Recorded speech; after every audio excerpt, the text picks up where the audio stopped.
Hi there, my name is Katie Bartz from SewingScene.com, and I'd like to welcome you to another episode of Inkscape Extreme Beginning Tutorials. In today's tutorial, we'll show you how to create a split letter character as well as create a machine embroidered applique.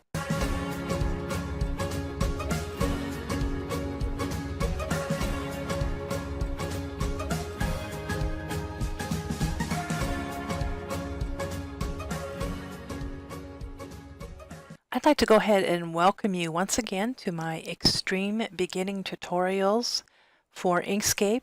For those of you that will be working with cutting machines, as well as creating artwork for your digitizing programs.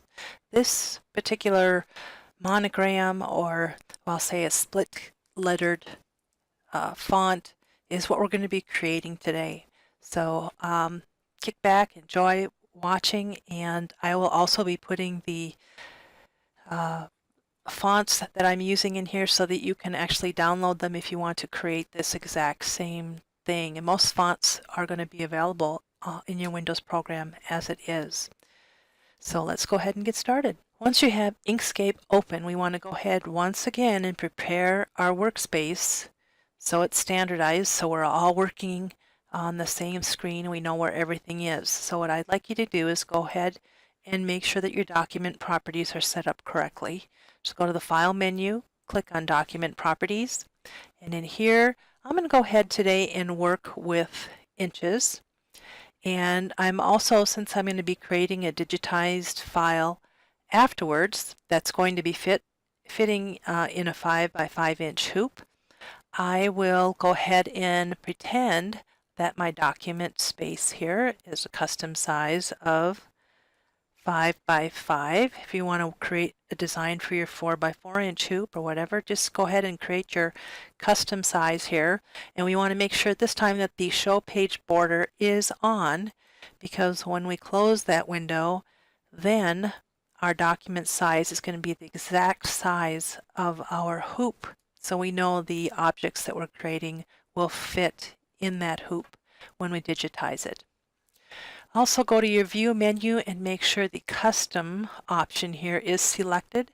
What that will do and allow us to see are the property windows over here on the right hand side of the screen. We also want to make sure that our Fill and Strokes tab window is open by selecting this icon if it's not already open, as well as our Align and Distribute Objects Properties window. So these are the two windows here that we'll be working in a lot today. So to load and start working with this font that we're creating for this like a collegiate type theme, I'm going to go ahead and select my Create and Edit Projects Objects icon here, and I'm going to go ahead and click on my document, and I'm going to click on the drop down for my fonts at the top of the screen. And I have a font here that I've downloaded that's Collegiate Black FLF, and with that selected, I'm just going to again click here and type the letter M, and you want to use your capitalized letters for this. And this hoop size again is 5 inches by 5 inches, so my letter that I've created is quite a bit smaller. So to work with this in Inkscape, we need to make sure again and convert this to a path and make it a true vector. So if I click my selection tool here, and if I look down here at the bottom on the status line, it says that it's a text. It's not a vector or path. Right? So how do we do that again? And in previous versions of tutorials, we always told you could go to the Path menu and select Object to Path. So that's what makes it a true vector object that we can resize and shape. And once I've selected that, you can see that I have a group of one object here. It is now an object. It is no longer a text item. So I can't come back here and add more letters to this to make a word. It is an actual vector object. I would like to size this so it will fill most of this document area. So up here on my toolbar again, since I set my properties to be in the inch measurements, it's going to automatically set this to inch. The height is 0.83 and the width is 0.922. There is this icon right here and it's currently unlocked. So if I change the height to 4 inches, press enter, it only changed the height. Let me press Control Z to undo that. If I lock this little padlock, any changes I make to either the width or the height, the other will automatically be set proportionately. So if I change that back to 4 inches, you can see now that the width has automatically changed. Now that this is selected, I want to center that in this document, or as we'll call it, our virtual hoop area. I'm going to take you over here to the Align and Distribute Properties window, and it says relative to here. If I drop this down and select page, any changes I make at this point will be relative to the page. I want to go ahead and center it vertically, and I want to center it horizontally, and that is relative to the page. So very quickly, if you want to center something in your document, simply change relative to the page, and then you can see that if you center it, it is centered horizontally and vertically. So I'm going to go ahead and change that back to last selected because we're going to need that here in just a moment. I want to create a band that goes across here because we are going to actually try to cut part of this M out. So if I use the rectangular tool, I click on that and I come into my document and I click and drag a rectangle. It doesn't have to be perfect at this point because we'll make our changes. And just for visually seeing this better, I'm going to change that to aqua. And I'm going to go ahead and select my selection tool, and I'm going to also change my letter maybe to blue, just something a little bit more pleasing to look at. Now I cannot see through this rectangle through the letter M, so I can't see, how things are going to line up very, very easily. So if we go back again to our Fill and Strokes property window, we have this opacity capability, and you'll be working with opacity a lot in Inkscape. So if I go ahead and just click that about the 50% mark here, that will drop that down, and now you can actually see through this aqua color through to the letter M, and I'll be able to actually place this aqua rectangle a little bit more precisely of where I want it. All right, so if I place it here, but it's not really centered on the vertical axis, if I hold my Shift key while I click on the letter M, go back over here to our Align and Distribute menu. Now, remember I changed this back to last selected from page. So the last thing I selected was the letter M. So I clicked on the rectangle, it was already selected. Then I held my Shift key down and I clicked on the letter M. That was the last item that was selected. It is now going to center whatever I selected to the letter M. So I'll select that vertically, and very quickly that centered that rectangle vertically on the letter M. And I really kind of like where that's placed at this point. So I'm going to go ahead and cut out, all right, or erase what is in the background here, so I have a clean palette here to work with. The first thing I'm going to do, a little trick to show you, is if I right click on this, I have the option to duplicate this rectangle. All right, and I know just from experience I'm going to need 2 rectangles to do what I'm going to be doing next. So you'll learn as you go through and get more experience, rather than recreating a rectangle and then erasing something and then having to recreate it again. You'll learn to think ahead as you work with this, but you'll notice the shortcut key is Control D. So let me just click off of everything here, and I want to duplicate just this rectangle. So I'm going to press Control D. You can see the color change just a little bit because the aqua is sitting on top of the aqua. You see that there? So I'm going to press Control Z to put that back. And again, just for visual sake here, I'm going to change that top layer to yellow. So you can see I've got yellow here, and then I've got this aqua rectangle in the background. So let me press Control Z to put that back. And what I want to do is I want to take this rectangle and slice through, just like a little die cutter. I want to take this rectangle and slice through the letter M.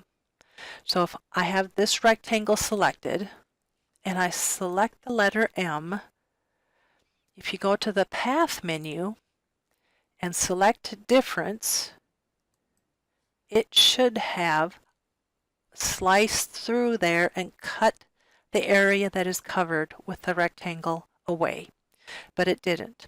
And the reason it didn't is one of these little troubleshooting tips that I want to share with you right now and moving forward, because this will happen to you.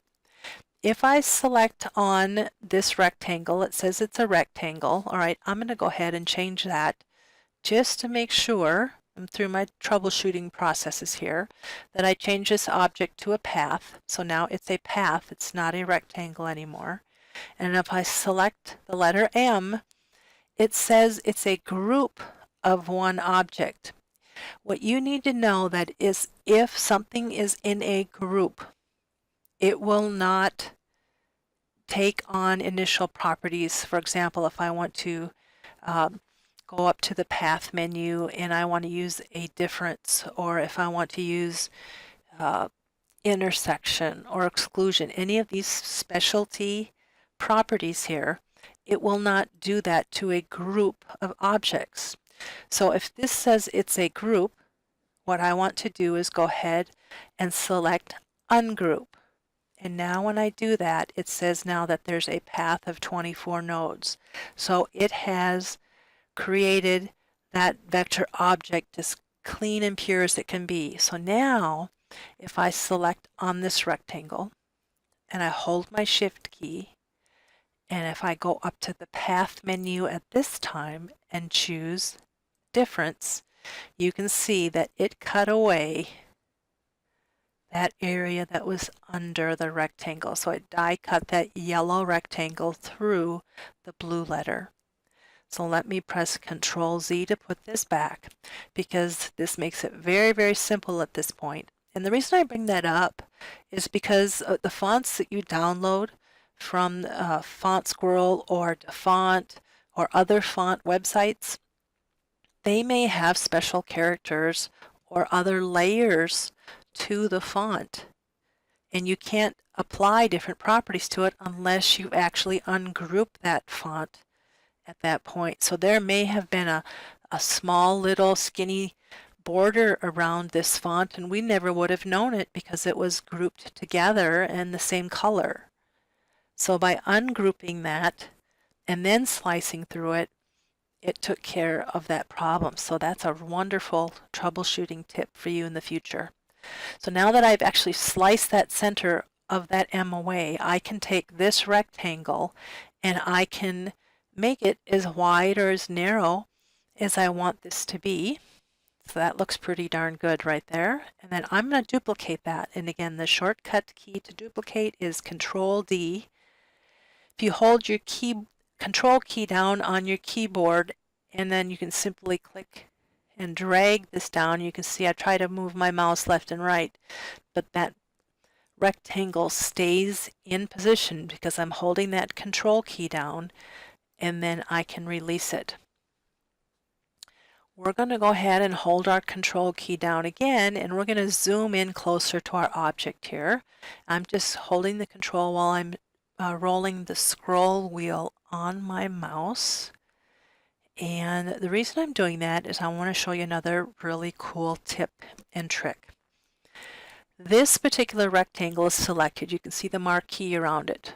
But when I am working with embroideries, or I am actually cutting, for example, some vinyl, or working with paper, I want a slight overlap of this particular line onto the character. And if I select my up arrow on my keyboard, you can see that it overlapped that, but in my opinion, it overlapped it too much. So let me introduce you to another shortcut key, and these will come to you naturally as you work more and more with the software. But if I want a very micro and minute movement when I'm using the arrow keys on my keyboard, I'm going to hold the Alt key down. So if you hold the Alt key down and then select your arrow keys, you can see how very minutely that is moving that rectangle. And I'm going to do the same thing here. So I'll use the regular down arrow. Then when I want to micro move it, I'll hold the Alt key down and simply press the down arrow key, and you can see very slight overlap at this point. And that's going to be important later when we're actually working with your digitizing software, because we want this color here to overlap into that blue a little bit and not have any gapping happening.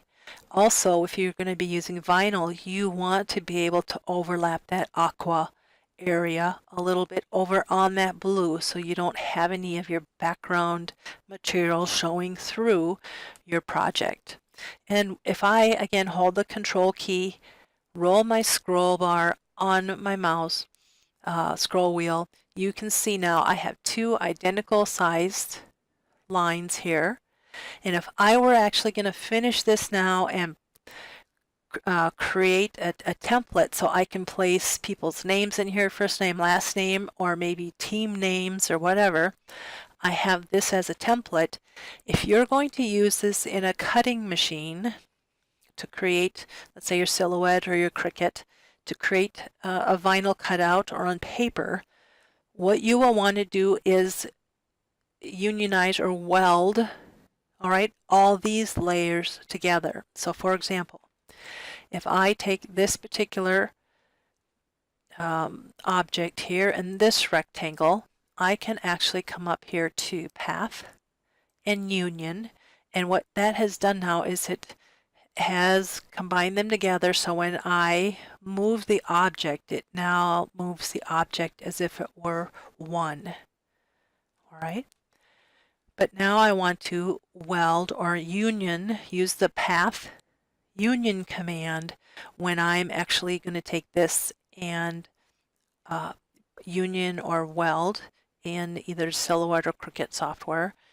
I need to hold my Shift key down and select the M, so everything is selected now, and when I go to Path Union, it now has created one solid unit, and that's going to be important because if you're cutting with your cutting machine, it won't cut all these things individually now. It will actually treat it as one item, and it will continue to cut around the whole thing. And that's the difference between maybe using, in this case, this process and using this as on a cutting machine versus preparing it for an applique. So for example, if I wanted to take this to my digitizing software and I told it to digitize this or whatever, it does not know where the line or the bar is that's going to be here, because maybe I want a nice satin stitch across. It will not find that because it's all one piece or one item. So I'm going to press my Control Z key because I'm going to show you in just a moment how easy this is to digitize. But I want to define, just like you have your embroidery software, you have the different colored layers. I'm going to create my different layers in my artwork based off the different colors that I have selected. All right, so I'm not going to weld that together. So it knows this blue is going to create stitches, and then it's going to come back and it knows exactly where this aqua piece is to create the actual satin stitches. Before I create the actual embroidery design though, first I'm going to go ahead and let's just add some more text in here because we want to really drive home using text properly and preparing it so that your cutting machines and or digitizing software will know that it's actually text, because we have to create it into a vector first for it to be recognized. So once again, I'm going to go ahead and select my text tool from the toolbar. I will click over here and I'm just going to choose a very basic font. So let's go ahead and select this Consolis font. And if I start typing, let's say in all upper caps, I'll just type, oops, let me choose the text tool again and make sure I've clicked on the document, and I just type the word Montana. I will go to my selection tool and I'm going to go ahead and hold Control and Shift because I really want my letters to be a little bit larger, and I don't know if they're centered vertically or not, but since I unionized these bars as an object, I can select those, hold my Shift key and select the word Montana, and then come back over to the Align and Distribute menu because last selected has been here. So I want to make sure that the last item I select is going to be these bars. So I'm going to select Montana, hold my Shift key down. The last thing I selected was these aqua bars. So the Montana should line up in between those aqua bars because I have last selected here. And if I select the center on horizontal axis, click on that, you can see very quickly and easily that that's centered horizontally. But now I also want to make sure that I'm centered vertically. So the Montana was selected first, the aqua lines were second, so that was the last selected. If I choose the vertical here, it now has adjusted and aligned that text in between those bars perfectly. Now the last thing I have to do is once I select on this, you can see on the status bar, it says that it's still text. So this Montana word is not a vector yet. So in order to create a vector, you're probably learning already, I have to go to Path, Object to Path, and then I'm going to go ahead to ungroup because I'm going to ungroup these characters. You can see when I say ungroup, now it actually has a marquee around each individual character because maybe I want to change the color of the individual characters. Maybe I want to raise them up and down and give a zigzag effect. Whatever I want to do, I can. But the last thing I want to do then, once I have ungrouped them, is unionize them again. So go to Path, go to Union. So now it's one object. So when it cuts this out or it creates embroidery stitches, it will continue on through the whole word without breaking it apart. Now, why is that important? Well, that's important, especially if I had letters that had little scrolly bottoms, more artistic or script-like letters. You don't want your digitizing software or your cutting machine to cut out the letter M and then come up and do the curlicue and stop, and then come and do the O, and then come and do the N, and then, stop. This probably isn't a really good example, but we'll be getting to one in a future tutorial. But once you've separated or broke your, you created them into a vector, and then you've went to ungroup them, and then you've created a unionized or welded effect.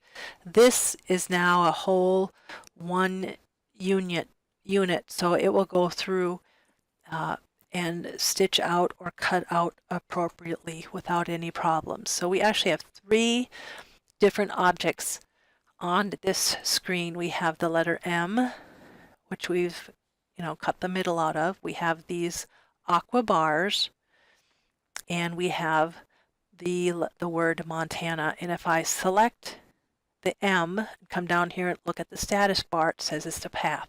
So I know that that's a vector.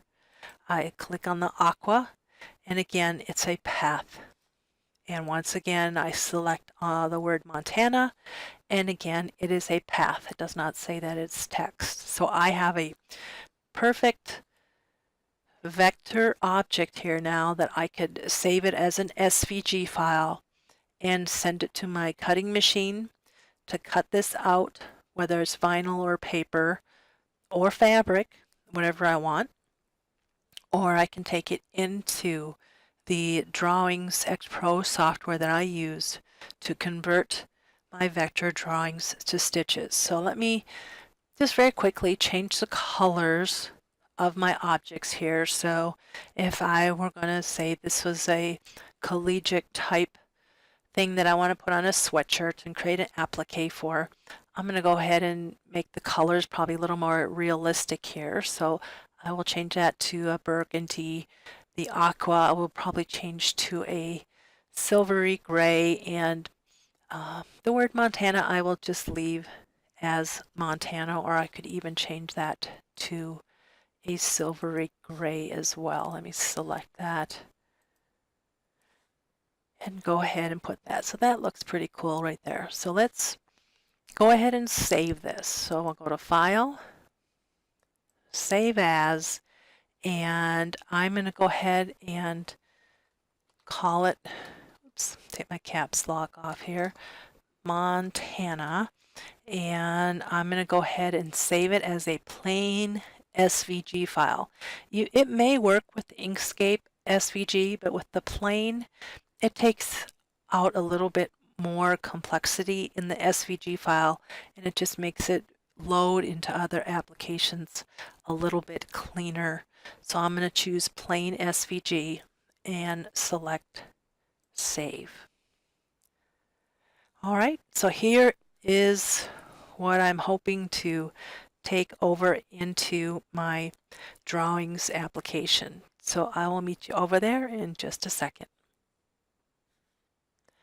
Okay, I've opened up my Drawings X Pro software, and I'm going to create a new embroidery. So I select New, and I go under File, and I'm going to import from a file. And at this point, I saved my file as Montana, so I'm just go ahead and select that, select Open, and immediately as it comes into this software program, it's already converted the vector file to stitches. But I want to show you very, very quickly and easily if I want to actually save and create an applique design instead of having this all stitch out in stitches like it is. So you're going to select the file. We're going to right click and break this apart. And again, I'm going to right click and ungroup this so each of these items are in here individually. So you can see I can click and each item is selected individually. I want to select this satin stitched bar on the top, and I'm going to hold my shift key and select the bottom one, and I am going to right click on that and select combine. Now I could group them together, but combine, just like in Inkscape, it will apply the same properties to both items and stitch out these in one unit or cut these out in one unit if I went to a cutting machine, because I've combined them together. And let's see, if I want to select and create this as an applique, let me hold my shift key and I'm going to shift click on all these maroon areas here. And if I look over here in the properties area, just like it was in Inkscape, you can see that this stitch is a step stitch. So it's a fill stitch in most digitizing software applications. If I want to create what I've selected into an applique, all I need to do is select Applique. And what it has done, if I go ahead and zoom in here closely, it has created an applique around that cut design. So you'd probably pre-cut this on your cutting machine. It does stitch out a placement stitch, so you can, in your hoop, if you're familiar with creating applique machines on your embroidery machine, it will create a placement stitch, allow you to trim close to the stitching. But I find it's just a lot more fun, a lot more accurate if you can cut these out on your cutting machine. It's almost like having these laser cut out for you already. But if you don't want a blanket stitch around your design as an applique, all we need to do is simply go to Outline in the Properties window and tell it we want it to be a serial satin stitch. All right, and just with a click of a button, I've created a beautiful machine applique design. And one thing I want to point out here is this line that is pink right here, that is the actual vector design. So I can actually pick that up and move it. It's as if it were the vector design in Inkscape. So I'm going to press Control Z to put that back. So it's the same keystrokes once again. But you can see, if I zoom in closer here, do you see how that line is about halfway on, the stitch is halfway on the fabric over here to the left, and then this is off to the right. If you had a more of a lightweight type fabric, or you wanted to create some in the hoop designs and you didn't want this stitch over here kind of floating off into Neverland, you have the capability over here in the properties area to change the offset of that item. So if I increase the offset, you can see how this is moving more of the stitch onto the fabric, and it actually makes that stitch a lot more stable. All right, so it will then just barely cover, especially if you use a cutting machine, it will just barely cover. So ideally, what you really want is you would like to have 1/3 of the stitch off the fabric and 2/3 of the stitch on your applique, so it doesn't pull away and create any gapping in here. So let me go ahead and look at this further out. So that's at a 0.8 offset. So if I click on each of these other 3 maroon objects and I change my offset here to 0.8 like before, you can see that most of the stitch is on the fabric and just a little bit is hanging off. So the cleaner the cut you have on your fabric, the better. And this is, your own personal preference. If you'd rather have it halfway on and halfway off, that's up to you. But I really like to have at least 1/3 of my stitch off the fabric and probably 2/3 of the actual applique or satin stitch on the actual fabric.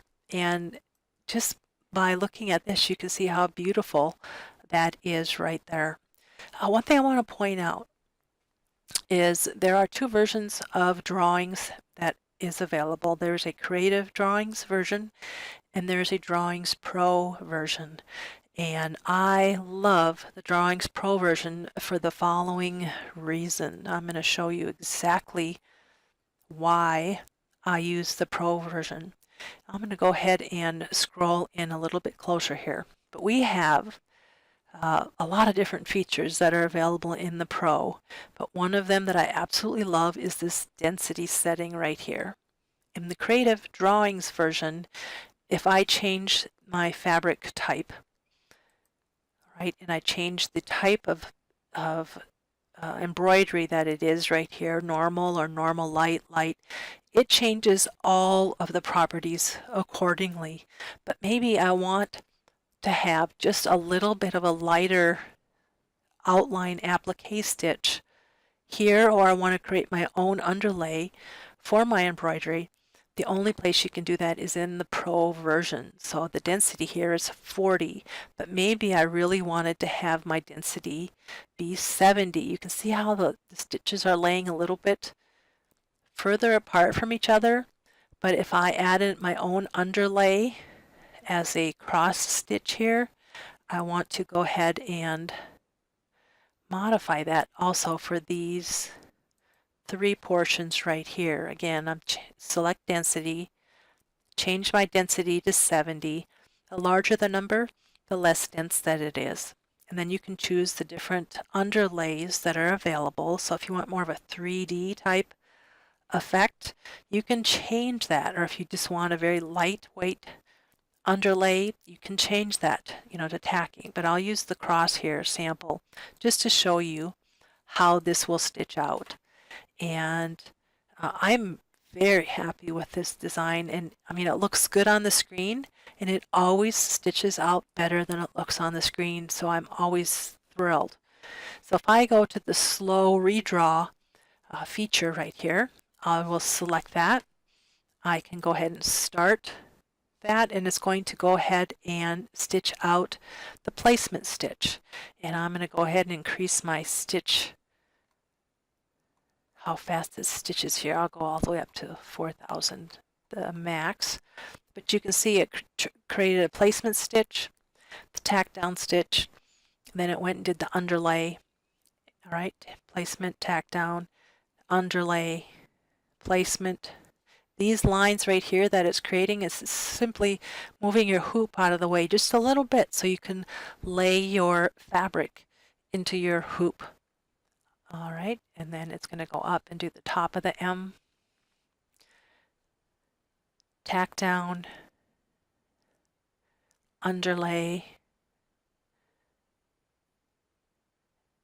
as it stitches, and it comes back. And I could have a lighter satin stitch because the underlay is created so beautifully under there. So if you're using a lightweight t-shirt or you're using a linen type fabric, this will stitch out so beautifully with no puckers because you have everything just absolutely perfect. And look how nicely that's creating that satin stitch bar on the lettering. All right, so you have a lot of control, but I didn't do any digitizing for this. And that's why I love this program, because it allows me to just convert the stitches to an embroidery design. All right, so let me just kind of jump through the colors here. You can see how nicely they stitch out. And as it comes to a close here, so all this open area here is where you put in your own fabric. Right? So that is your embroidery design. So let me very quickly go back to the artwork. This again will be split separately into items so that you can actually create it on your cutting machine and bring it over and stitch it into an embroidery design. Or you can manually go around this and create a satin stitch. Once you've cut it out on your cutting machine, you don't need an embroidery machine to go ahead and applique this down. You can just use your Wonder Under, put a little stabilizer under it, and then just zigzag or satin stitch around this object yourself. So you have a lot of creativity and a lot of fun. So I hope you've learned a couple tips in here. I guess one of the biggest tips I wanted to point out again is if you have a letter and it is not splitting nicely like the way you want it, the reason is that there may be other layers or items may be grouped together in that particular font that you just can't see. So get used to looking at your status bar here at the bottom of the screen. If it says it's grouped, simply go up to your ungroup button and then go ahead and slice it with the path difference command with the rectangles, and it will slice through just like a die cutter and allow you to customize your font the way you want it. So I hope you've really enjoyed learning a real simple technique that looks so professional, and it's a lot of fun. So please share this video, let people know about these extreme beginning tutorials. Hopefully you can see that I explain things very, very easily and methodically and help you with tips and tricks along the way so you can be more successful in troubleshooting your projects as you go along. And if there are special projects you'd like to see me create, please don't hesitate to leave me a note here on the YouTube channel or go ahead and sign up for newsletters or whatever on my website at www.SewingScene.com. And I want to thank you again for coming. Once again, my name is Katie Bartz, and I look forward to seeing you in another Extreme Beginning tutorial soon.